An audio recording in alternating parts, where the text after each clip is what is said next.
Mabuhay! Welcome to my new day, new drama. Today, it's all about loves, adventures, and making memories with my favorite people. Let's go!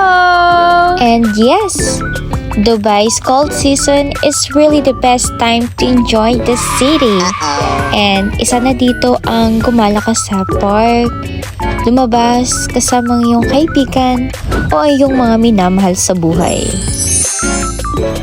Grabe yung traffic sa rush hour, kaya nag-decide na lang kami na mag-metro or taxi papuntang Dubai Parks mula sa accommodation namin.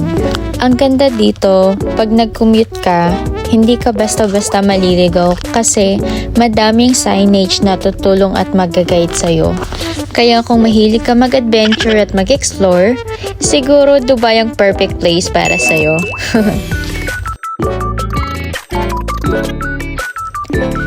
Dahil pagod na kami maglakad, napagdesisyonan namin na mag-taxi na lang going to Dubai Parks. Actually, malapit lang naman siya kung lalakarin. Pero since konti na lang yung energy ng mga sister, nag-taxi na lang kami. At this moment, malapit na kami dun sa park na pupuntahan namin. Dun sa Dubai Park na pupuntahan namin, malapit lang siya dun sa Dubai Frame. Oh yes! Dubai Frame, isa itong iconic landmark sa Dubai na hugis rectangular frame. Para itong giant picture frame. Oh, wow! Ito ay located sa Seville Park, kaya perfect sa mga gustong mag-relax or mag-picture. At tinuturing na frame of Dubai kasi makikita mo dito ang lumang Dubai sa isang side at modern Dubai sa kabilang side. Actually, hindi pa ako nakakapasok dyan. And then plan namin pumunta sa loob kaso nga lang wala na kaming time. So, nag-direct na lang kami doon sa park, sa Dubai Park para i-enjoyin yung moment namin. Wow!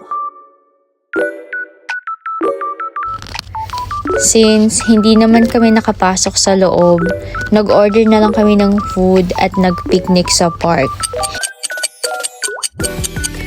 At dumating na nga yung order namin, kaya nagdesisyon kaming maghanap ng place kung saan pwedeng kumain. Actually, sa place na to, sa park na to, wala siya mga table and chairs. Yung gagawin mo lang talaga is maghahanap ka ng place na pwede kang umupo.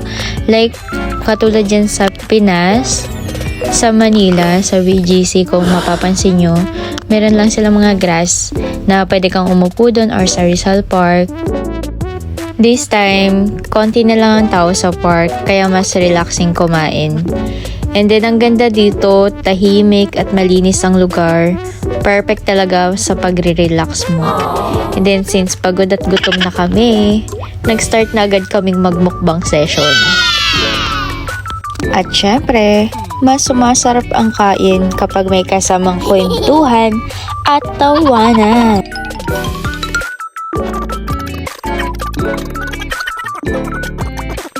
Sa dami ng napag-usapan, nawala na ang bilang kung ilang beses kaming natawa habang nagbabahagi ng mga kwentong malapit sa puso. At di na namin mabilang kung ilang beses kaming humagalpak sa kakakwento ng bawat isa. Habang lumalalim ang gabi, nagdesisyon kaming tumungo pa uwi. Sapagkat, pagsapit ng bukas, muling gagalaw ang mga kamay na mga alipin sa salapi. Kailan kaya ulit mangyayari ang mga araw na ganito? Yung mga gawing simple lang naman, kaunting pagkain, mahabang kwentuhan, at walang humpay na tawanan. Pero ramdam mo yung bigat ng saya sa puso. Ang sarap sa pakiramdam na kasama mo ang mga taong naging espesyal sa'yo sa paraang hindi mo inaasahan. Hindi lang sila naging kapatid, naging ikalawang pamilya, ikalawang magulang.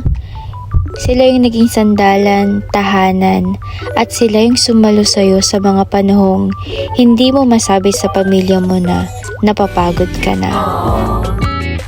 Sabi nga nila, ang buhay abroad ay hindi madali. Totoo, nakaka-drain, nakakapagod, Minsan nakakasakal. May mga araw na gigising ka para lang magtrabaho at uuwi ka para lang magpahinga. Paulit-ulit na cycle na parang kinakain ka ng rutina. Pero may mga gabing katulad nito, mga gabing nagpapaalala sa'yo na hindi ka nag-iisa. Na kahit gaano kalayong tahanan, may mga taong nagiging tahanan mo rin. Kaya siguro gusto mo pang bumalik dito sa ganitong klaseng sandali.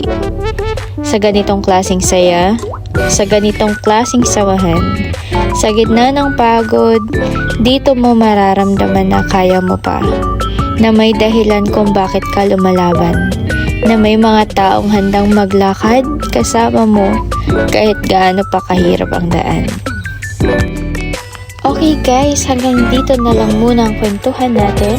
Salamat sa pagsama sa isang araw na puno ng tawa, drama at buhay abroad moments. Don't forget to like, comment, and subscribe. See you next vlog. Ingat kayo. Bye!